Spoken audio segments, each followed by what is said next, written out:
I'm gonna remarry a young and cute wife," Tom exclaimed, gazing lovingly at Emily's belly. "I feel sorry for Nancy, but there's already a child in Emily's belly.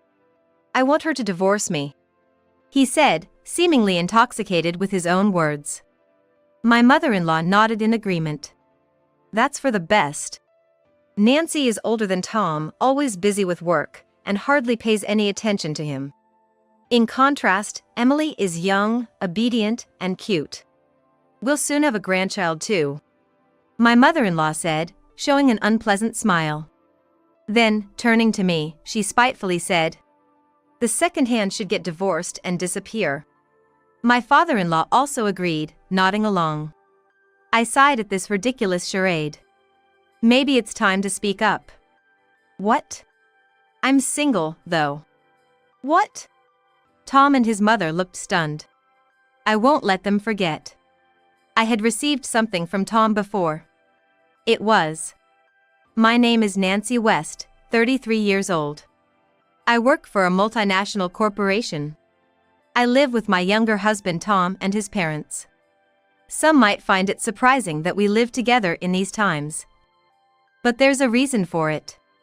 To save up for a down payment on a condo, Tom suggested we live with his parents for a while. It's just for a short time, so it should be fine," I thought. That was a mistake. I'm not liked by my in-laws, especially my mother-in-law.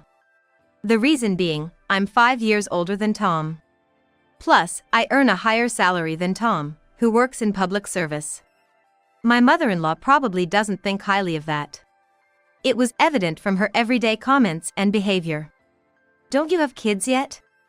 You're already over 30, you should hurry up," she would say rudely. And every time I came home late from work, she'd make snide remarks. "Back so late again.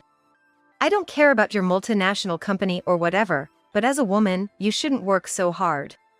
You should come home earlier, or Tom will get lonely," she'd say, with an outdated mindset. My father-in-law seemed to share her views. Though he spoke less, he always nodded along with my mother-in-law's words. And Tom, the central figure in all this, acted as if it had nothing to do with him. Once, we had a big fight. That night, a drunken Tom gave me something. "If you're so unhappy, just use this." Conveniently, he seemed to have forgotten all about it the next day when he sobered up. But I still have it. Kept safely for when I can no longer bear any more incidents like this. But while all this is going on, my stress is gradually building up. That's when it happened. I had to go on a month-long business trip to a branch office far away for work. It was a good opportunity. I happily set out, thinking of it as a chance to stretch my wings. But during my absence, something significant happened at home. "I'm back," I said upon returning from the trip, immediately sensing something was off. There were cute shoes at the entrance. Wondering, I entered the living room, where I saw an unfamiliar girl. "Welcome back, Auntie." "Welcome back, Nancy," Tom said, Emily clinging closely to his side, her face still showing traces of youthful innocence. She seemed to be around college age. I was shocked by this sudden development. "Who are you?" "Nice to meet you, I'm Emily. It's my first time meeting Nancy, right? Emily's gonna be staying with us for a while, so get along." "What? I didn't hear anything about this. What do you mean?" Tom began to explain with a cheerful tone. The girl's name was Emily, 20 years old. 3 years ago, when Emily was in high school, Tom, a high school teacher, was her teacher. At that time, Emily's family was going through a rough patch due to her parents' discord. She often confided in Tom, who showed her kindness and understanding. As graduation approached, Emily, wishing to leave home, was introduced by Tom to a company with a dormitory. After high school, she took a job there. However, she faced harassment at work and was forced to resign.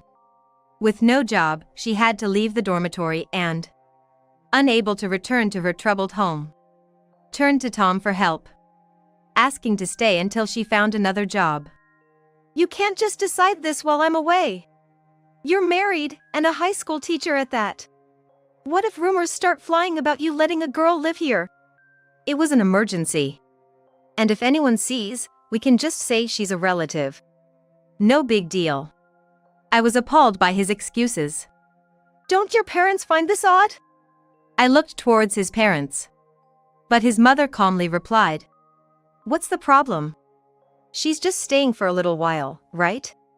Having a young and cute girl around will brighten up the house. His father nodded in agreement.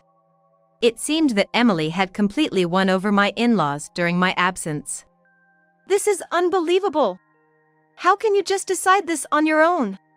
I muttered in frustration. At that, Emily started to cry softly. That's so mean, Auntie. I can't go back home. If you kick me out, I'll have nowhere to go. I'll have to sleep in the park or something. Tom comforted the crying Emily. Don't worry, Emily. You can stay here. He said, then glared at me. How can you be so cruel to suggest kicking her out? That's right, it's your fault for always being at work and not being home. You're like a mean wife, picking on a young girl. My mother-in-law and the others took Emily's side. I ended up being blamed by everyone. In the end, I reluctantly agreed, okay, until Emily finds a job. Dealing with my in-laws was hard enough, and now this new problem had arisen. It was frustrating and I held my head in my hands. But this incident was just the beginning of a series of gloomy days to come. Some time had passed since Emily started living with us. However, she showed no signs of job hunting.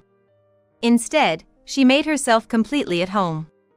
Auntie, I'm gonna take a shower first, she said lazily in her loungewear, fiddling with her phone. Annoyed, I admonished her. Shouldn't you show a bit of restraint? And could you stop calling me Auntie? No, scary! Tom, help me! Emily ran to Tom for protection. Nancy, don't sweat the small stuff. To a 20-year-old Emily, you're definitely an auntie. Tom defended her as if it were the most natural thing. It's always like this. Whenever I complain, I'm met with responses like, Emily is still young or you need to be more understanding. Arguing only leads to fights, so lately, I've been trying to ignore it altogether. But it doesn't stop my irritation. Emily acts as if Tom being married doesn't matter to her. Almost like she thinks he's her boyfriend. She calls him Tommy and is overly affectionate with him. Maybe that was how they interacted when she was a high school student, but things are different now. In the 3 years since, Emily has become an adult, and Tom is a married man. It's excessive and inappropriate. Any person with common sense wouldn't even think of staying in a married man's house. Complaining to Tom about Emily is pointless. And my in-laws are no help either. My mother-in-law seems to prefer Emily, who occasionally helps out around the house, over me, who is always busy with work. Emily only helps with chores when my mother-in-law is watching. So she's completely convinced that Emily is a good girl. Unlike our daughter-in-law who's always busy with work and neglects household chores, Emily is obedient and cute. My mother-in-law would say. My father-in-law is also smitten with young and cute Emily. I've reached my limit of tolerance. Something needs to be done about this situation. Then, I noticed something about Emily's physique. Her belly seemed more pronounced than before. Could it be? The thought made me feel uneasy. But I dismissed it as unlikely. That can't be true.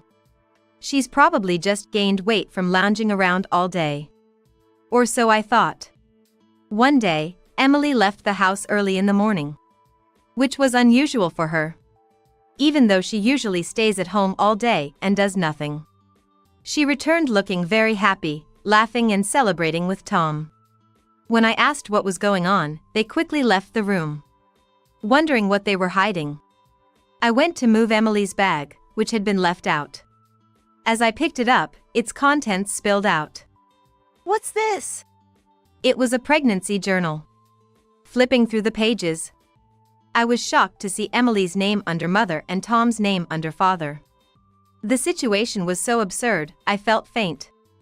I had always been bothered by Emily's boyfriend-like behavior towards Tom. But I never imagined they would actually do something like this.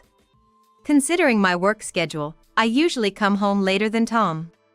I have no idea what they've been up to. The place she visited earlier, could it have been a doctor? My uneasy feeling about Emily's bulging belly wasn't unfounded. Confused and overwhelmed, I decided to step outside to clear my head. As I left the house, I noticed a young man standing at the gate. He approached me. "Excuse me." "Yes?" "Do you happen to know Emily?" "She's staying at your house, isn't she?" "Yes, she is." "Why?" "I'm relieved." He started introducing himself. "I'm Simon, Emily's brother." "What?" "I've been looking for her. I saw her in town by chance and followed her here." "What's going on?" I was completely lost by this sudden turn of events. "Let me explain, but maybe not here. Let's go somewhere else, away from the neighbors' eyes." Simon's expression was serious. Feeling that this was no small matter, I led him to a nearby cafe. We sat at a window-side table, away from prying ears. After ordering 2 coffees, Simon began to tell an astonishing story. Several days later, on a day off, I was packing my belongings. I had told my in-laws and Tom that I was doing a seasonal wardrobe change. The preparations were well underway. That's when Tom suddenly spoke to me. "Nancy, can I talk to you for a moment? I have something to tell you." I paused and glanced at Tom, with Emily smiling beside him. "Actually, there's a baby here that belongs to us." Tom tenderly stroked Emily's belly. "I know this might upset you, Nancy, but living together made me realize I can't let Emily go. She's pregnant, and I want to marry her before the baby is born." "I'm sorry, Nancy, but I want a divorce as soon as possible." I had suspected the pregnancy, but Tom's selfishness left me disgusted. I looked at them with contempt. "Please, do as you wish." Tom hugged Emily and declared loudly, "I'm gonna remarry a young and cute wife." My mother-in-law, who had been listening, nodded in agreement. "That's better. Nancy is older than Tom and always busy with work, paying no attention to him. In contrast, Emily is young, obedient, and cute. Plus, we're gonna have a grandchild soon," she said, showing an unpleasant smile. She then turned to me and said, "The old one should get divorced and disappear." My father-in-law echoed her sentiments. Maybe it's time for me to say something. I don't plan on continuing this ridiculous farce forever. "What? I'm single, though?" "What?" Tom and his mother looked stunned. "Don't you remember? After our fight, a drunken Tom handed me the divorce papers, saying, 'If you're so unhappy, just file these.' They were already filled out, so I signed and submitted them." That's right, the document I had kept from Tom was the divorce papers. I never thought the day would come when they would be useful. "What? You did what on your own?" "Did what?" "If we're talking about doing things on their own, that's you. Bringing a young woman home while I'm away and getting her pregnant? Since you intended that, I filed for divorce." "Fair's fair," I said, packing my bags. "It's fine, right? You're gonna marry Emily soon anyway." "Well, yes, but..." Tom seemed disappointed, probably expecting me to resist. I guess he mistakenly thinks that he will always love him. Did he think I would cry and cling to you, begging you not to leave? That's a joke. I've long since lost any feelings for a man like him. I standed up with my suitcase. Looking at Emily's belly, I said, "You sure moved fast. Is there a reason you're rushing the marriage? Like, running away from something?" Emily's face tensed. "What do you mean?" "Never mind. Just remember, I can still claim alimony even after the divorce. Make sure you both pay up," I said with a smile, heading towards the hallway. Tom and Emily followed me. "What do you mean by alimony?" "Of course I will. Your affair happened while we were still married. Have the money ready. Emily protested. It's your fault for ignoring Tom and going on business trips. Don't blame us for his loss of interest. Emily's reasoning was as selfish as Tom's. But it was useless to argue. Emily, that kind of logic won't work. I'll be going through a lawyer, so respond properly. Even if you do that, we won't, I said, interrupting her words. You know you can't just run away from this, right? Emily's face changed color. How do you know about that? I smiled slyly. Someone wanted to see you today. Your future will be in their hands. Who's that? I opened the front door. And there stood Simon. Simon? Why are you here? I've been looking for you, Emily, Simon said, glaring at her with anger. The truth Simon had shared was shocking. Emily's family wasn't dysfunctional. She had caused trouble since her teenage years, involving boys. She stole friends' boyfriends, cheated, and got into so much trouble that she was even picked up by the police for staying out late with men. A girl who lost her boyfriend comes to her house to yell at her. She was a constant source of problems. And her family was fed up with it. Because of this, it seems that she felt uncomfortable at home. This is clearly her self-inflicted. Despite all this, Emily blamed her parents, claiming their supposed discord made home unbearable, and spread these lies around. Tom was just one of the many she had deceived. After getting a job, her family's relief was short-lived. Her bad habits continued, even involving herself with a married man at work and getting sued. Emily had been sued by multiple wives of the married men she was involved with, all demanding alimony. But she ignored all these alimony claims and even the lawsuits, pretending they didn't exist. Eventually, her wages were garnished. Naturally, her misconduct became known to the higher-ups at her company. Seen as a troublemaker, disrupting the workplace, Emily was fired. Without a job, she had to leave the company's dormitory. She was in a bind. Returning home would bring trouble and family lectures. It seems she decided to seek refuge somewhere else. Unfortunately, choosing Tom, her high school teacher who used to lend a sympathetic ear. I explained my situation to Simon, Emily's brother. I told him about the troubles caused by Emily staying at our house, and that she was pregnant with my husband's child. Simon wasn't surprised, saying this seemed like something Emily would do. She was probably looking for a safe place to avoid alimony and saw me, the wife, as an obstacle. That's why she seduced Tom, likely rushing into marriage to create a fait accompli. Emily, unemployed and probably without savings, was effectively evading payments and had disappeared.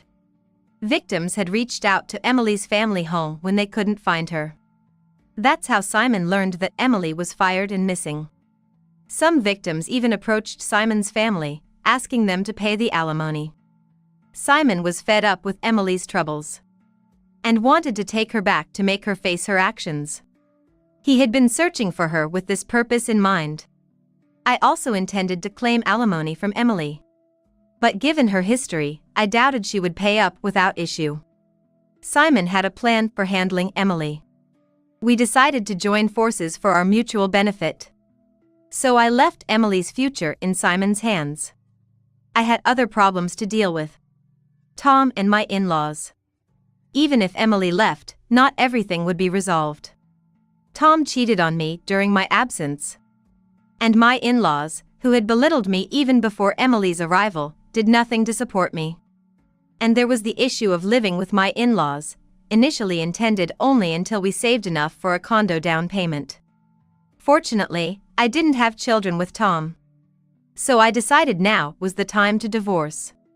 I remembered the divorce papers Tom handed me during a fight and immediately filed them. I had already confirmed that I could claim alimony even after divorce. Tom was visibly shocked when he heard the truth, mumbling in disbelief. My in-laws, hearing the commotion, came in. Simon explained the whole situation. Everything I've just said is true. Emily must be held accountable for her actions.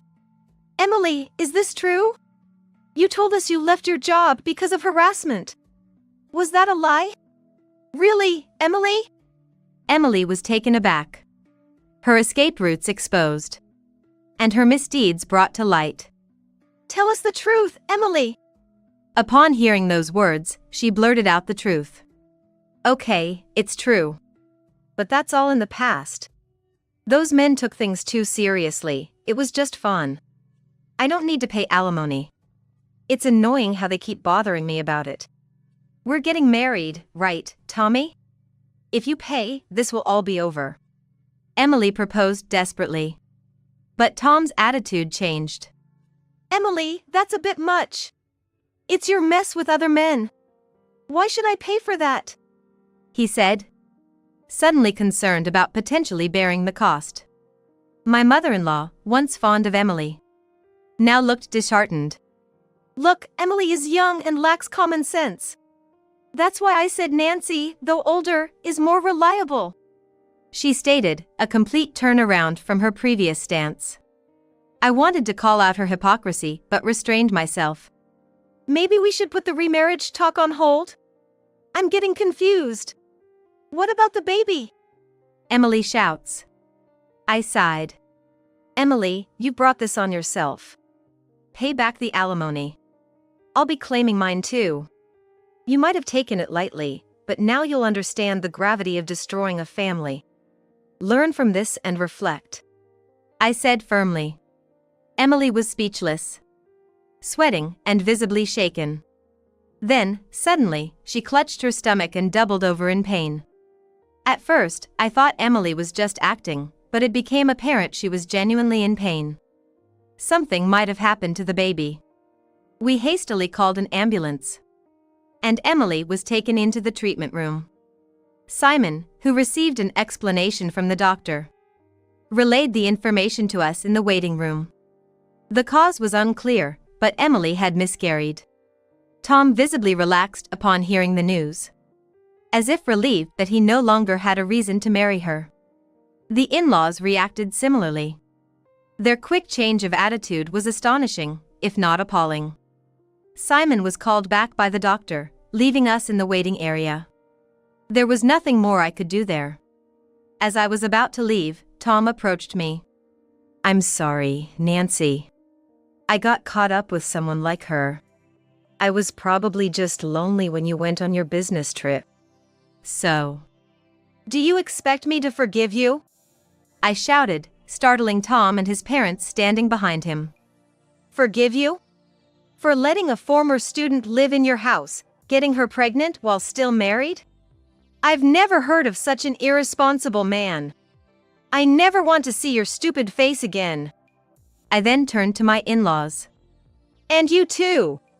After constantly belittling me, now you change your tune?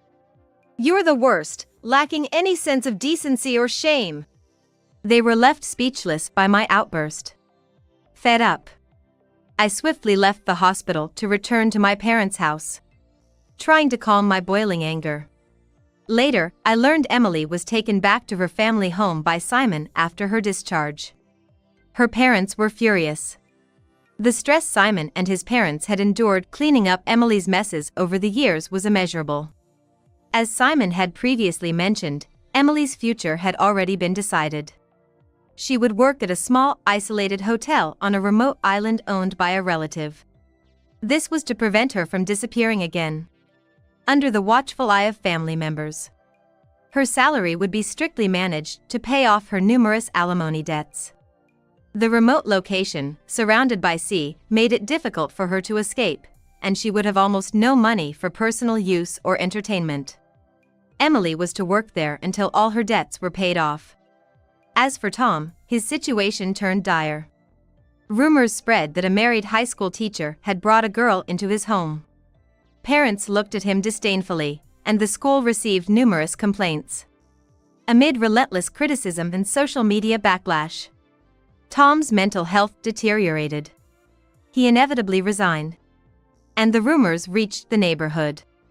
Tom became virtually housebound, shunned by the community, and ended up being unemployed, cared for by his parents. While pitiful, I couldn't muster any sympathy. They should try to become decent people, at least. As for me, I'm currently overseas, managing a new branch office project for my company. My days are busy, and I barely remember being married. I'll likely never meet those senseless people again. I feel utterly liberated. Now, I just want to enjoy my freedom. And I can't help but smile at the thought.